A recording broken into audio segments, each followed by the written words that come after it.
Hey guys, and welcome to the channel. If you are new to it, I'm Hayden Newberry. This is Hayden Newberry Fishing.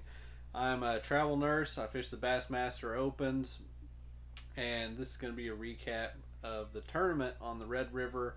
I had some practice videos out for that tournament, and after the tournament, I was going to make a video and just kind of explain everything that happened. It was kind of an interesting one, just for how it all went down. And I've been busy since I got back, so now I'm finally making this video. So, pretty much going in to set the scene for you to the tournament, I had, I guess, a couple ways that I had figured out I could catch them. And a couple of the ways, really, it was hit or miss, and I felt like at best probably what I would end up doing is barely cutting a check or finishing middle of the pack. And then I had another way that I thought, with the right couple bites, could be something that could really, be like a top 10 maybe. But it was really risky.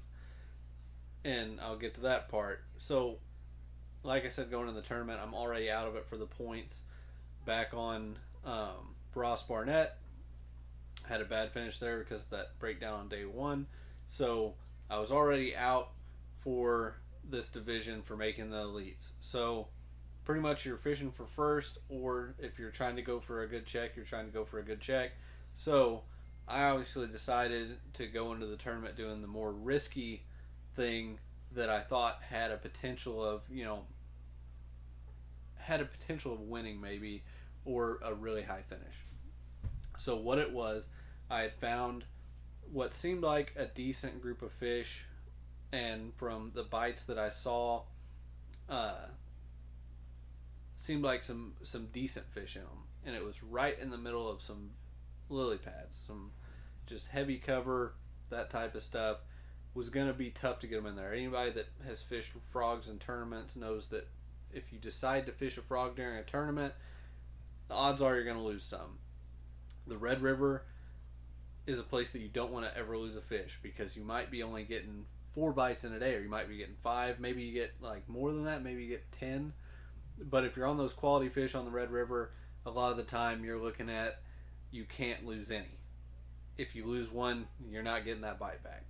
So day one of the tournament, I go out, and like I said, I'm fishing this pretty condensed area in the pads where there's a lot of activity. I found it in practice, literally just I heard it. You heard the bluegill popping, the fish working, and there was definitely some bass mixed in there. Had a couple blow up on a frog pretty quick in practice, so I get in there in the tournament by the skin of my teeth, actually get the spot. Literally the boat that was 10 feet behind me was actually going to that spot right behind me. So had I been one boat number later, I wouldn't have made it. So I get in there, not a couple minutes in, which I'm going to see. I know I've got, before my camera overheated, I actually got the first bite on video, and I set the hook, 2-pounder flips out of the water, and I lose it. So already like 20 minutes into fishing, I just lost one of my bites, that in a tournament where I thought I was maybe going to get 5 bites in a day, and it was a 2-pounder on the Red River that I was predicting was going to take 10 pounds a day. Ended up took 37 pounds to win the total 3-day tournament, which that was kind of an off the wall type of thing. That that weight was kind of in a different area. But anyway, so I proceed to lose all 4 of my bites that I got on day one in the pads. Every single one of them. Setting the hook. One of them, I watched it. Actually, 2 of them came out of the water getting it, aside from the one that I flipped out of the water when I set the hook.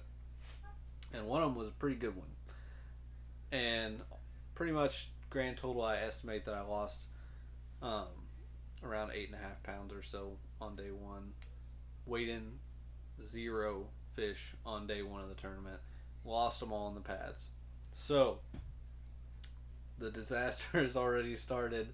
At that point, I know that I have a problem that's different than just losing fish, because the way they were coming off, the first one I flipped out of the pads, and I'm not experienced fishing frogs in that heavy lily pad situation, pretty much. So I knew that I had a problem more so possibly with my setup for fishing that situation than anything by that point. Um, I have gotten fish out of there with the rod and everything that I was using before, but I just really wasn't confident in going back out on day two and doing that, nor did I even want to, because I would have had to weigh in the biggest bag of the tournament, period, to even get back in the race of things. So, what I did on day two, I decided I had some areas of that other stuff that I was talking about I could do down below the lock. So, day two, I ran down another part of the disaster that happened on the Red River. I run down to go through the lock on day two after I fish just a little bit by takeoff real quick. I get to the lock and the doors are shut. We had 2 lock times for the mornings, so I was on time.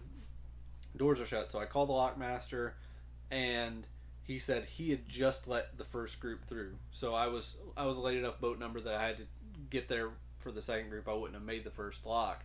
Turns out I actually would have, because their lock times were off, and the first people were getting there late. So by the time I got there, they were just then opening the doors to let the first group out on the other side. So for the lock to cycle again, then open up to let the second group through, which I was going to be in, the lockmaster said it was going to be another 40 minutes. So I had just now ran from a area that I knew a little bit of that I could fish right by takeoff all the way back down to the lock, and if I wanted to run back, I was pretty much screwed, because I'm not going to run all the way back up there to fish 10 minutes and then run back down. So I fished a little bit down by there and wasn't productive. Finally get through the lock, and below it I start catching some spotted bass and stuff. None of them were keepers. It was a waste of a couple hours. Glad I didn't try to do it in the tournament through there. Maybe it would have been a little better on day one, but I didn't catch a keeper down there. So after a couple hours in that area, caught probably 5 non-keepers. I go back through the lock early before the lock times in the afternoon. I went back at about noon, because I was like, I'm at least gonna burn it to the ground frog fishing in the afternoon. So I go back through the lock. We go up to this, and just so happened this other patch of lily pads that I had found some bass in was left alone. Nobody was there this time. So I pull in there. I was like, sweet. Pull in real quick and go scan through. I had one blow up. It was in real thick pads. He missed it. Threw in again. Blew up on it. He missed it. Threw in again. He blew up on it and missed it. And then I think at that point I scared him off or something. He didn't bite again.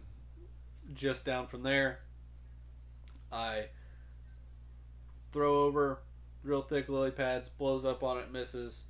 Throw back in there, blows up on it, gets it. At this point, I'm just like so skittish with this frog rod and everything that I let him 100% just take it. I couldn't have done anything else right. I felt like set the hook, have him on for like a second and a half, and he pulls off. And at that point, I just felt completely defeated. Like, how do you even lose that many fish in a row? So we went through the rest of that pad patch, didn't get another bite. So we went back to the one that I'd fished on day one, and there was a couple boats on it. So I went down and I started looking in that backwater to see if I could find another active area. And I did. I went a little farther back and ended up, finding an area that had a little bit more activity in it than the norm. Threw around in it for just a little bit, and finally had one blow up on it. He missed it, threw back in there, and caught him. that was my first fish that I caught in the entire tournament off the Red River, and I hooked him in the ton. So if you are a tournament fisherman and know what that means, is it was very difficult to even revive him at all, and by the time I made it to weigh in, he was dead. So pretty much I fished for 2 days on the Red River in the tournament, weighed in one fish, and I killed him. That's how my tournament went. It was a complete disaster. My practice went so much better than that. So it's, you know, your typical good practice, bad tournament, bad practice, good tournament. And yeah, I'm doing some work on my frog rod setup, and hopefully if I ever find myself in that situation again, I'll have some more knowledge on what to do. I talked to some people about frog rods, things like that, and I'm going to try some different setups, see if I can, you know, maybe improve in that area a little bit, get some more knowledge on it, so I don't ever do that again. But yeah, Red River killed me, and I don't ever want to go back. Thanks for watching the video, guys.